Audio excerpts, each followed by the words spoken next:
নমস্কার, আপনারা দেখছেন ইন্ডিয়ান নিউজ আপডেট। আজকের যে বিষয়টি নিয়ে আপনাদের সামনে আলোচনা করব সেটি সবারই ফেভারিট টপিক। সেটি হচ্ছে গোটা বাংলার এখন ফেভারিট টপিক যুব সাথী।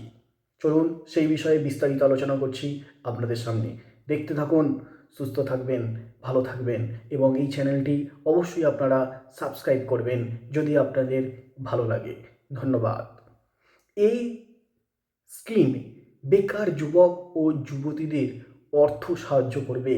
কি কি ডকুমেন্টস লাগবে এই স্কিমে টাকা পেতে? চলুন সেই বিষয়ে বিস্তারিত আলোচনা করছি। গোটা বাংলার এখন ফেভারিট টপিক যুব সাথী। এই স্কিমে বেকার যুবক যুবতীদের অর্থ সাহায্য করা হবে। তারা 15,000 টাকা করে পাবেন প্রতি মাসে। এই প্রকল্পটি শুরু হচ্ছে 1 এপ্রিল থেকেই। সেই মতো বাংলার 294টি বিধানসভা কেন্দ্রে 294টি ক্যাম্প শুরু হচ্ছে। সেখানে আবেদনপত্র জমা দিতে হবে, তারপরেই মিলবে টাকা।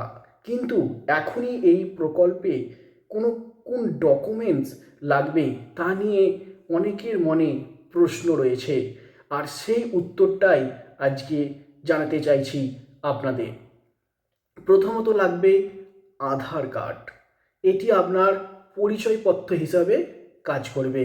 মাধ্যমিকের অ্যাডমিট কার্ড লাগবে। এটি বয়সের প্রমাণপত্র হিসাবে কাজ করবে। মাধ্যমিক বা সমতুল্য কোনো পরীক্ষায় পাশ করার রেজাল্ট সার্টিফিকেট দরকার পড়বে। সাম্প্রতিক ফটো লাগবে। তাই এই সব নথিগুলি জোগাড় করে নিন, তারপরেই যান ক্যাম্পে।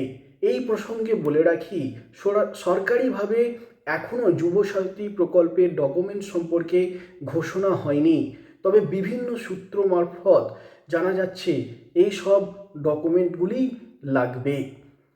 কোন বয়সীরা আবেদন করতে পারবেন?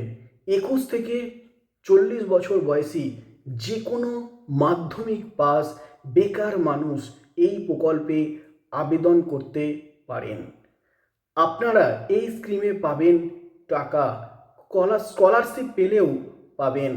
প্রথমে ভাবা হয়েছিল কোনো রকম সরকারি সাহায্য বা স্কলারশিপ পেলে এই স্কিমে অ্যাপ্লাই করতে পারবেন না, যদিও এই ধারণাটি উড়িয়ে দিয়েছেন মুখ্যমন্ত্রী মমতা বন্দ্যোপাধ্যায়। তিনি জানিয়েছেন এই স্কলারশিপের সঙ্গে এই স্কিমের কোনো বিরোধ নেই, তবে যারা অন্য কোনো স্কিমে সরকারি স্কিমের টাকা পান তারা এটি পাবেন না। কতদিন পাওয়া যাবে? প্রথম 5 বছরের জন্য মিলবে টাকা। মাসে 15,000 টাকা করে পাওয়া যাবে। তবে 5 বছর পরেও যদি চাকরি না পান তাহলে আবার স্কিমটি রিনিউ হবে, অর্থাৎ টাকা পেতে থাকবেন। চাকরি পেয়ে গেলেও এই ভাতা বন্ধ হয়ে যাবে। মহিলারাও পাবেন, এটি একটি বিশেষ গুরুত্বপূর্ণ। এই যুবসাথীতে শুধুরাই যে পুরুষরা পাবেন সেটি না, এই যুবসাথী প্রকল্পতে মহিলারাও পাবেন। অনেকেই মনে করেছিলেন এই স্কিম শুধু পুরুষরাই হয়তো টাকা পাবেন, যদি বিষয়টি একেবারেই তেমন নয়।